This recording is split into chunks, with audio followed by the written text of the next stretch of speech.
and welcome back once again to After the Credits. So this time, again back over to the Dollar Theater, finally getting to catch up on some more movies, because they're only $1, why not? Got around to seeing The Free State of Jones. For those of you who don't know, this is based off a true story, somewhat revolving around the Civil War and after the Civil War, and actually, surprisingly, almost 100 years later after the Civil War. So, most of the movie is what you see in the trailer. There is a man named Newt, everyone calls Newt, who is a real person, was a real person I should say, existed a long time ago. He was a Confederate soldier who mostly worked as a nurse, for lack of a better term. He would bring in like wounded soldiers into the med tents, and they would patch them up, and then he'd like bring out all the used bandages so they could reuse them and all that kind of stuff. One day he runs into his nephew, and he goes, "What are you doing here?" Because there was just a boy, and he should have been too young to fight, but he's like, they came to our farm, they took all of our animals and everything, and they told me I'd been drafted and now I'm here. He was scared, blah, blah, blah. And his uncle Newt says, "Well, you're with me now, I'll be with you on the line tomorrow. Just do what I say. Don't worry about what the general says. Don't worry about what any sergeants say. You follow my instructions only." So they're on the front line. Most of their troop gets wiped out, and they make it to a foxhole, and he's like, "Okay, we're going to run over to those trees and just kind of hide out until everyone's done shooting, and then we'll just make our way back to camp." So they jump into the foxhole, and then right as they're getting ready to go, this other couple people jump into the foxhole who are also Confederate soldiers. And one guy is slightly higher ranking. He goes, "Okay, you guys are part of my troop now. We're going to rush out here and do this and this and this. When I say go, go." So he says go, and as everyone's running out, Newt holds the boy back. And he's like, "No, wait. And then the guy's like, "What are you doing, soldier? I told you to go," and kind of grabs him and pulls him upright. And as he's standing, the kid takes a shot in the chest. So Newt picks him up and manages to run off and get him back to a medical station. And is like, help him. He's just a boy. And the doctor's like, "I got soldiers here that I can't even get to help right now." So boy ends up dying, and Newt puts his body on a horse and says he's going to take him home to his family. And they're like, "If you leave, you'll be a deserter." He's like, "I don't care. He's going to be buried at home, not here in some field." So he takes him back home and decides not to go back. And he kind of hides out, and the Confederate Army keeps coming around to all these farms, and they're supposed to take a 10% tax of your food and anything that you build for yourself, like if you make cloth out of like sheep's wool or whatever, they can take up to 10%. They can take up to 10% of your crops, and it's supposed to help the war effort, to help feed and clothe the soldiers.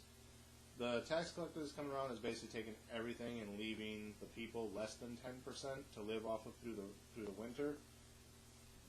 So Newt, because it's all women and children that are home by themselves, Newt's like, "Well, I'm here, so if they show up, blow this horn, I'll come over and take care of it." So they finally find out that he's there because he confronts the tax collector, and the tax collector's like, "Well, why aren't you on the front line?" And he goes, "Well, why aren't you?" And he goes, "Because I've been commissioned with taking tax, whereas you're a deserter." So they come back for Newt. He's run off into the woods now. He's hiding in a swamp. He meets some slaves, escaped slaves, who had also hid out there, and they kind of just form this little union of people together. Then we jump ahead a few years to where the North is starting to win. A lot more people are deserting the Confederate Army, and they're hiding out so that they don't get hung for treason for deserting the Confederate Army. So Newt starts taking in more and more of the old Confederate soldiers and putting them up in the swamp with all the other people. There's still some racial tendencies between some of the people and the slaves, former slaves that are there. And Newt's like, you need to drop that attitude here. We're all equal. And someone questioned, "What, are we Union soldiers now?" He goes, "No, we're not Union soldiers. We're just We just happen to share the same enemy as the Union soldiers, which is now the Confederacy. So a few of them cause problems, and he's like, if you don't like it, leave. You know, you don't have to stay here. You can go and face the charges of treason, which at the time the Confederate Army was offering a pardon to anyone who came out of the swamp and re-enlisted in the army. So some of the people are coming back out, and it's not the leaders, it's only like 4 people total that come out. So the general says, screw them, just hang them all. So even though they were trying to go back and serve their Confederacy, they end up getting hung for treason anyway, even though they were supposed to be granted a full pardon. So that makes Newt even madder because, again, some of these were small children who were just trying to return home to their families. So now he wants to go to war against them. So he now has a couple hundred people, so it's enough to form an army. The Confederate Army is starting to burn down the farms of people who are hiding out in the swamp, so his army goes and starts burning down plantations and things like that. And just trying to show, you guys can do this to us, but we can do it back to you as well. So everything kind of goes on. They end up taking back their town, plus 3 neighboring counties, and they petition the Union because now that the South is falling, and Newt realizes that what they're building is along the same conceptual guidelines as what the Union is. He's like, well, maybe we can get Union support. They can give us a couple cannons, some extra artillery, and we can actually hold, the area that we've built, that we've taken over. So they petition the Union Army. The Union Army says, we don't feel that you're a proper unit. We don't know that we can rely on you to be there in a time of need, so we're not going to aid you. So that's when Newt says, well, we're obviously not Confederacy. We're not part of the Union, according to the Union, so we're kind of a state unto ourselves, which is what we've always been. So he declares the area that they now control the Free State of Jones. Time goes by, they defend their area, and finally the war comes to an end with Abraham Lincoln and the freeing of the slaves.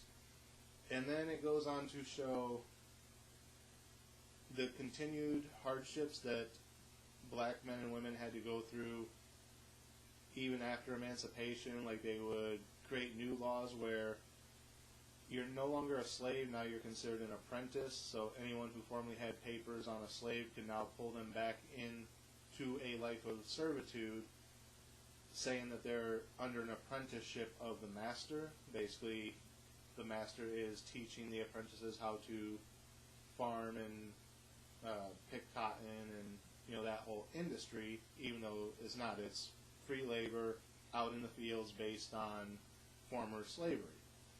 So they fight against that. They finally overcome that. Then go into when blacks first got the right to vote, and it shows like how the whole army went down to the courthouse and they all voted as Republicans because they were electing the new president. There's probably like 20 or 30, I think they said 23 total, went down to vote as Republicans in that election. And then it shows the official vote results for that county from that election was registered only as 2 Republicans as opposed to the 23 that were actually there, basically implying that they only took the 2 white people's votes and all the black votes didn't count. So there was still that segregation. Then they start to go into when the Klan started to take precedence in the South and how they were going around attacking and killing any black people that they felt were out of line in some way. And the Klan was growing, but the Union soldiers were actually pulling out of the area and going back home because the war was over at that point. This stuff shouldn't have been going on anymore, but it was. So it shows like this whole span of time leading up about as far as it could go through the life of everybody. But then throughout the movie we've actually been jumping to 85 years in the future, where a descendant of Newt Knight is on trial for violating Mississippi segregation laws.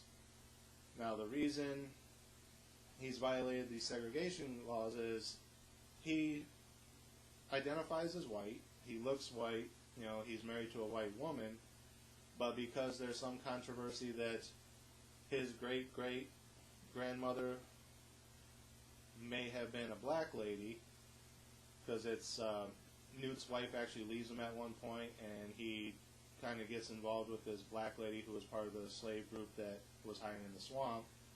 Later on, his wife does come back, but at that point, Newt and the black woman have had a child together, so the wife is like, I'm not looking to get back into that type of relationship, I just don't have any place else to go. And Newt says, well, either way, you're my family, so you're welcome to stay here.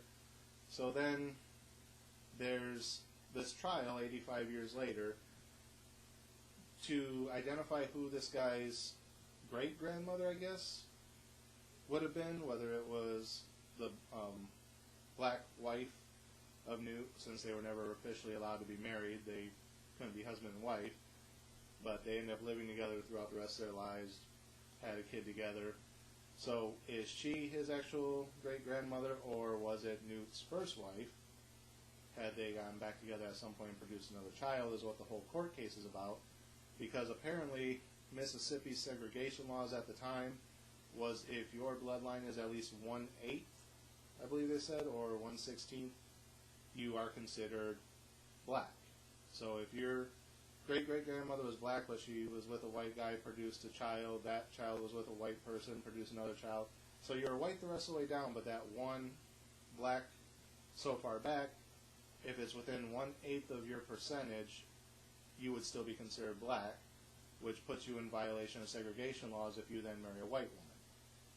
Now, by that same accord, because of his level of white blood in him, had he married a black woman, he still would have been guilty of segregation laws. So they didn't really explain why he got brought up on these charges. Obviously, he had to have done something and pissed the right people off to have them charge him with this.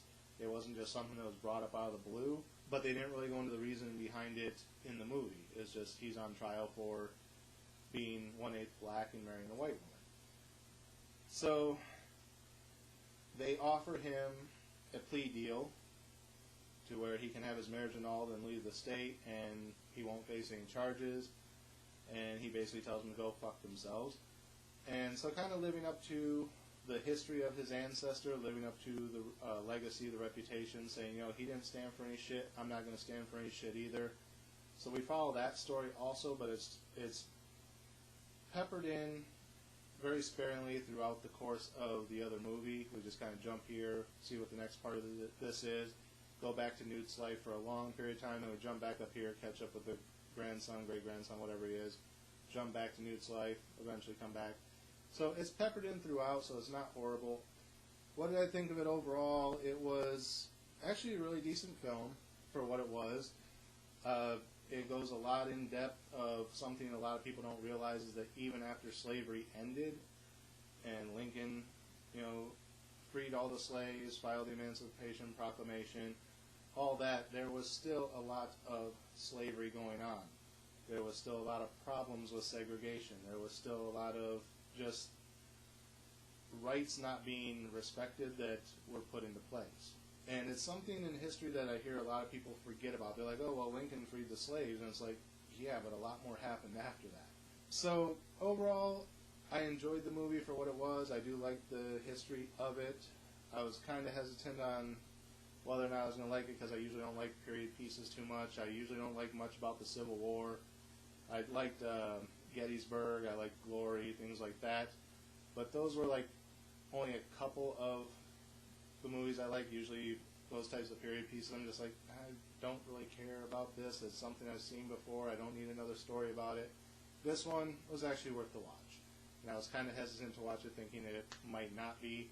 Yeah, so would I recommend it? Definitely, especially if you're interested in Civil War or just social and political aspects like that.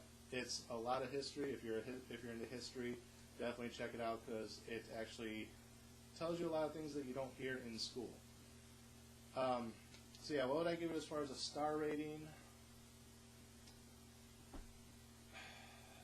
I'm going to give it a 3.5, and it's not for any real reason other than I'm just not big on period pieces. So I don't really want to say it was like a really super great movie. It was enjoyable. I liked it for what it was. It's just not in my wheelhouse of things that I can really sit down and enjoy really intensely to give them a 4 or higher. So for what it is, it was a solid film. It should be getting a 4 from me, but like I said, it's just, I was hesitant to watch it because I wasn't sure if I would like it, and that kind of pulls me back a little bit because it is one of those things that I don't necessarily always want to see. I don't want to see a ton of new historical Civil War based movies coming out in the next couple years. This one was good for what it was. Okay, we've seen it, let's move on to something else. And yeah, and that's just kind of my personal feelings on it. But overall, it was a solid movie. So I do recommend it. I give it 3.5. In a normal environment, I'd probably give it closer to a 4, but I'm going to stick with the 3.5. So that is it for this episode. Again, as always, thank you guys for watching. Remember, like, comment, subscribe, share the video. Also, sorry if the audio quality in this video sucks. I just realized I'm recording through the wrong microphone. And I've talked for 17 minutes. I'm not going to go back and re-record all this because it won't be as good. So hopefully you guys can hear me okay through that microphone. And I promise in the next one I'll be back to my good microphone. And, yeah, sorry. So remember to like, comment, rate, subscribe, share the video. Links are down there. And until next time, we'll see you after the credits.